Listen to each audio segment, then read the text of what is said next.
Shalom, queridos alunos, e agora chegou o nosso momento de fazermos aquele resumo, né? Terminando sobre as festas bíblicas de Deus para Israel, nós falamos sobre o Yom Kippur, o Dia do Perdão, esse que é no calendário judaico a data mais solene, mais importante em que o sumo sacerdote entraria no Santo dos Santos para fazer expiação por si e pelo povo, né?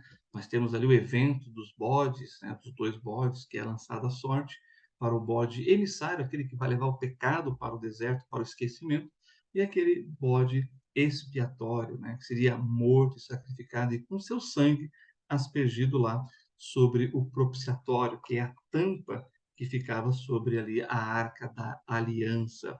Também vimos como os judeus celebram o Yom Kippur hoje, uma vez que não há mais templo, então não se pode fazer o sacrifício.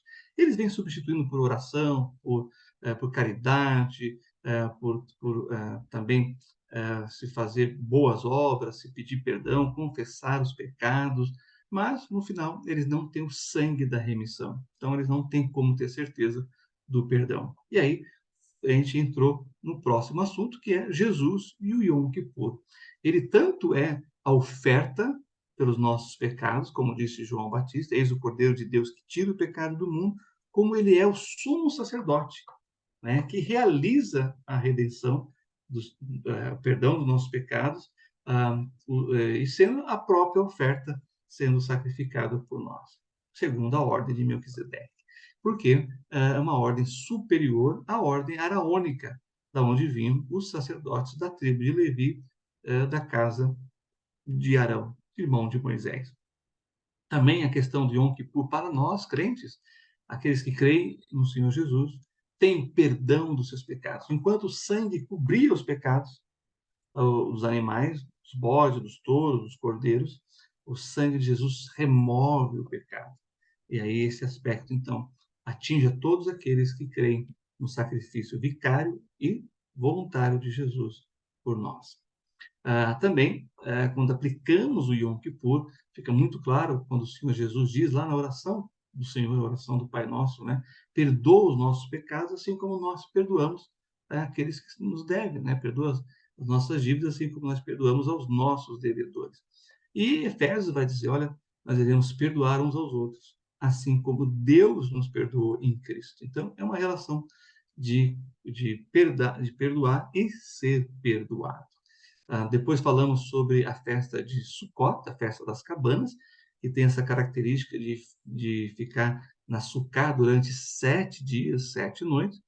Tem que dormir uma noite, tem que fazer as refeições na Sukkah. É claro que uma cabana que está aberto, o telhado, né, o teto, né, que é colocado com folhas, e quando começa a chover, opa, pode sair da Sukkah, né, mas tem que ver ali à noite as estrelas, e durante o dia os raios do sol têm que entrar, mostrando a fragilidade da vida, que foi assim. Durante 40 anos, o povo habitando em tendas, mas quem estava com eles? Deus. Quem que cuida do povo?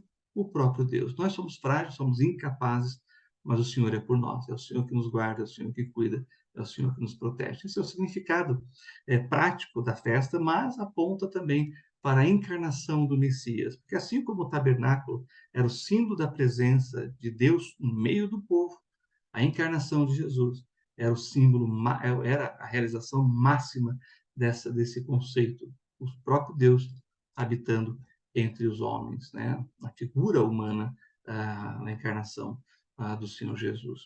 E, né, todo o significado do governo dele, estar conosco, de governar sobre nós no milênio, o reino milenar de Cristo, o reino messiânico, e depois o reino eterno, quando Cristo entrega o reino ao Pai. Depois de vencer aquela última revolta, quando Satanás é solto depois de 1000 anos. Depois entramos nas festas históricas de Israel. E aí falamos, né, da festa de Purim, a festa da rainha Esther, em que uma mulher se põe diante do seu povo para salvá-lo do extermínio.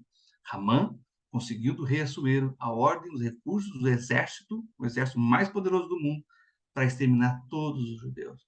Mas o Senhor libertou o povo, deu uma grande vitória através da intercessão da rainha Esther, que estava onde estava por uma razão divina, salvar o seu povo.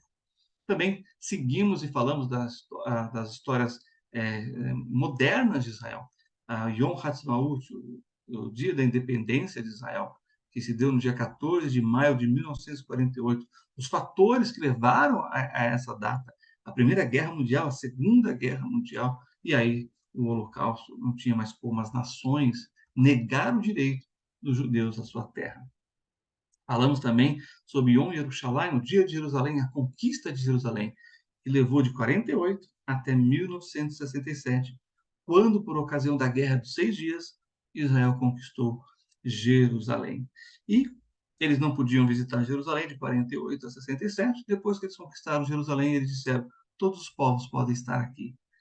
Os cristãos vão ter os seus lugares preservados, os muçulmanos vão ter os seus lugares preservados em Jerusalém, e os judeus também. E eles vão cuidar da segurança e da liberdade religiosa dessas religiões. Depois falamos sobre aquilo que é chamado de Simchat Torah, a alegria da Torá, que fala do ciclo de leitura da Torá, que começa depois de Sukkot. Eles leem, então, em 52 porções, todo o Shabat, né, as porções, para terminar.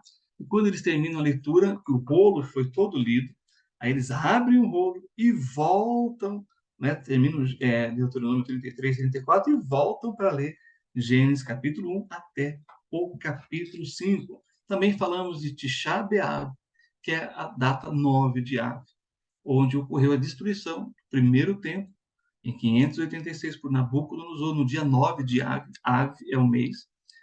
E depois, com os romanos, em 70 depois de Cristo, no dia 9 de Av. Então, não é uma festa para se comemorar, mas é uma data para se lamentar. E se lamenta com jejum, lendo o livro de Lamentações do profeta Jeremias, nas sinagogas, à luz de velas e todos sentados no chão, como se estivessem de luto, né, pela destruição da cidade e do templo.